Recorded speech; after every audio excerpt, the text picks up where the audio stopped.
Listen ஹெவியான work out செஷனுக்கு அப்புறம் நம்ம படுத்தாலுமே நமக்கு டயர்டா இருந்தாலுமே நமக்கு தூக்கமே வராதுல்ல. வராதா? நீ பாத்தியா? இது காஸ்டியூம் மாத்திட்டு வரேன். பயங்கரமான ஒர்க் அவுட் பண்ணதுக்கு அப்புறம் அடிச்சு போட்ட மாதிரி தூக்கம் வரும்ல, அது ஏன் எப்பயாவது வச்சிருக்கீங்களா?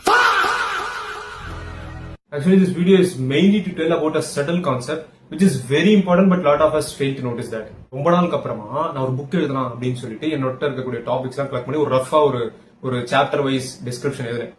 அப்ப புக் எப்படி எழுதணும் அப்படின்னு சர்ச் பண்ணும்போது புது ஆத்தர்ஸ் பண்ணக்கூடிய தப்பு என்னென்ன அப்படின்னு சொல்லிட்டு ஒருத்தர் வீடியோ போட்டிருந்தான். அதுல அவன் பாயிண்ட் அவுட் பண்ணது என்னன்னா, அந்த ஆத்தர் இருக்காருல்ல, அந்த ஆத்தர் அவங்க பெர்ஸ்பெக்டிவ்ல எல்லாருமே பாக்குறாங்க அப்படின்னு சொல்லிட்டு நம்ம அப்படி பாப்போம்ல, நமக்கு இந்த மாதிரி நடந்திருக்குல்ல, அந்த மாதிரி விஷயங்கள் எல்லாம் அந்த ஆத்தர் சர்வ சாதாரணமா யூஸ் பண்ணுவாங்க. அது எல்லா ரீடர்ஸுக்குமே ஒத்து போகாது அந்த மாதிரி விஷயம் அப்படிங்கிறது நமக்கு சொல்லலாம். அண்ட் இதை நீங்க ஏஐல கூட பாத்துக்கலாம். ஏன்னா இப்ப ஒரு ப்ரோக்ராமிங் எல்லாம் பண்றோம் ஏஐ வச்சு அப்படின்னா, இதுல நம்ம பண்ணது கரெக்டா தானே ஒர்க் ஆகும்ல அப்படின்னா கேட்டீங்கன்னா கரெக்டா தான் வேலை செய்யும் அப்படின்ற மாதிரி இருக்கும். இப்போ ஏஐ மாடல்ஸ்க்கு பொறுத்தவரை நம்ம யூசர் ப்ராம்ப்ட் தான் ஹை வேல்யூ கொடுத்திருப்பான். அதனால என்ன பண்ணுனா, யூசர் கிட்ட நல்ல பேர் எடுக்கணும்ன்ற ஒரே காரணத்தினால அதோட ரா ஃபேக்டா கொட்டாம யூசருக்கு என்ன தேவையோ அதுக்கு பூசி மொழி தான் ஏஐ மாடல்ஸே பேசும். அதனாலேயே நிறைய ப்ராப்ளம்ஸ் நமக்கு ஃபியூச்சர்ல ஃபேஸ் ஆகும் ஒரு ப்ராஜெக்ட் டெவலப்மெண்ட் பண்ணும்போது. சோ இதே தான் நம்ம லைஃப்க்குமே. அதாவது ஒருத்தர் ஸ்கில்டான பர்சன் ஒரு கான்வர்சேஷன் ஆரம்பிக்கணும், இல்லாட்டி மத்தவங்க கிட்ட அவங்க பண்ற தப்ப சுத்தி காட்டணும் அப்படின்னா, உங்க பாயிண்ட் கரெக்ட் தான், நீ சொல்றது கரெக்ட் தான், ஆனா இந்த ஒரு விஷயத்தை நீ யோசிச்சு பாரு. இந்த மாதிரி விஷயங்கள்லாம் நான் நிறைய யூஸ் பண்ணிருக்கேன். இந்த மாதிரி விஷயங்கள்லாம் யூஸ் பண்ணும்போது அவங்களோட ஸ்டாண்டர்டும் இன்க்ரீஸ்டா இருக்கும். அவங்களோட வே ஆஃப் பிஹேவியர் அவ்வளவு பெரிய டென்ஷனான சிச்சுவேஷன்லயுமே ரொம்ப ஒரு சட்டிலான மூவ்மெண்டா இருக்கும். பேசிக்கா அது எப்படின்னா, பெர்செப்ஷன் வெர்சஸ் பெர்ஸ்பெக்டிவ் அப்படின்னு சொல்லுவாங்க.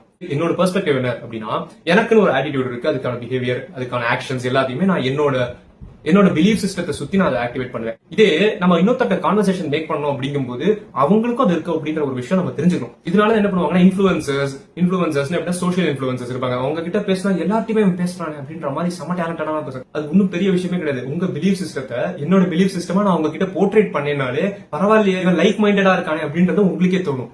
அதே மாதிரி இப்போ ஒரு சின்ன விஷயம் உங்களை பத்தி எனக்கு தெரிஞ்சது அப்படின்னா, அந்த விஷயத்தை வச்சு கான்வர்சேஷன் மேக் பண்றது ரொம்ப ரொம்ப ஈஸி. நிறைய பேருக்கு ஃப்ரெஷ்ஷா ஒரு புது பர்சனை பார்த்தா கான்வர்சேஷன் மேக் பண்ண முடியாது தெரியும். ஒண்ணும் இல்ல, கொஞ்ச நாள் முன்னாடி கோயில்ல ஒரு ஃபாரினர் பார்த்தேன். அவங்க இட்டாலியில இருந்து வந்திருக்காங்க. எனக்கு அது ஐடியாவே கிடையாது. இட்டாலியன் குவசின் அப்படிங்கிற ஃபுட் ரிலேட்டட் ஸ்டப்ல எனக்கு கொஞ்சம் லைட்டா அனுபவம் இருக்கு. சோ இட்டாலியன் குவசின்லாம் அங்க நிறைய கேள்விப்பட்டிருக்கேன். எப்படி இருக்கும், அதை நீங்க சாப்பிட்டிருக்கீங்களா, உங்களுக்கு என்ன பிடிக்கும், இந்த மாதிரி விஷயங்கள் நம்ம கேட்கும்போது ஃபேக்சுவலா அவங்க நம்மள செக் பண்ண மாட்டாங்களே தவிர, அவங்களோட கம்யூனிட்டியில இருக்கக்கூடிய விஷயத்துல நான் இன்ட்ரெஸ்ட் காட்டும் போது which will convey them that I am really interested in them. So இது ஒரு பேசிக்கான ஒரு டெக்னிக். இத நார்சிஸ்டிக் பீப்புள் அவங்களுக்காக மேனிபுலேட் பண்றதுக்காகவும் யூஸ் பண்ற ஒரு டெக்னிக் தான் இது. சோ இதுக்கான தீர்வு என்ன அப்படின்னா, பெர்செப்ஷனை பெர்ஸ்பெக்டிவா மாத்திக்கிறது. சில நேரங்கள்ல நம்மளோட பிலீஃப் சிஸ்டமே நமக்கு ஒரு வால் மாதிரி பில்ட் ஆயிடும் நம்மளை சுத்தி. சோ நம்ம ஒருத்தர் கிட்ட கன்வே பண்ற விஷயமா இருக்கட்டும், அவங்க நம்ம கிட்ட கன்வே பண்ற விஷயமா இருக்கட்டும், ரெண்டுமே கிளாஷ் ஆகிற சமயத்துல நம்ம ஒரு குவாரல்ல தான் முடியுமே தவிர ஒரு இன்ஃபர்மேஷன் டிரான்சாக்ஷன் அப்படிங்கிறது அந்த இடத்துல இருக்காது. நம்ம சொல்லுவோம்ல, யாரையுமே பார்த்தோன்னே ஜட்ஜ் பண்ணக்கூடாது, don't judge a book by its cover அப்படின்லாம். அப்போ யூஸ்வலா ஒருத்தர் பார்க்கும் போதே அவங்க மேல நம்ம ஒரு ஜட்ஜ்மெண்ட் வைக்கிறோம்ல, இவன் நல்லவன், இவன் கெட்டவன், இவன் பார்க்க எப்படி இருக்கான் அப்படி இருக்கான். இந்த ஜட்ஜ்மெண்ட் எல்லாம் தள்ளி வச்சு நீங்க ஒருத்தங்களை பாத்தீங்கன்னு வச்சுக்கோங்களேன், ஒரே விஷயத்த நான் ரெண்டு விதமா கூட போர்ட்ரேட் பண்ண முடியும். இன்னொன்னு எக்ஸாம்பிள் சொல்லணும்னா, இவனை பாரு, ஒரு பார்ல வேலை பார்க்கறவன் தான் போயிட்டு அந்த காலேஜ்ல படிச்சுட்டு இருக்கான் அப்படின்ற மாதிரி ஒரு பெர்செப்ஷன். இதே நீங்க இப்படி சொன்னீங்கன்னா, அந்த காலேஜ்ல படிக்கிறதுக்காக ஒரு பார்ல கூட வேலை செய்யறதுக்கு அவன் தயாரா இருக்கான் அப்படின்னு சொன்னால, சொல்ற விஷயம் ஒண்ணுதான், கன்வே பண்ற விஷயம் ஒண்ணுதான், பெர்ஸ்பெக்டிவ் மாறுறது. அதனால அந்த பெர்செப்ஷன் அப்படின்ற ஒரு விஷயத்தை எடுத்துட்டு டாபிக்காவே பார்த்தோம்னா அதை நம்ம பர்சனலா கொண்டு போக மாட்டோம் அப்படிங்கறத நம்புறேன். சோ இந்த மாதிரி வீடியோ உங்களுக்கு யூஸ்ஃபுல்லா இருந்தா கண்டிப்பா ஃபாலோ பண்ணிக்கோங்க.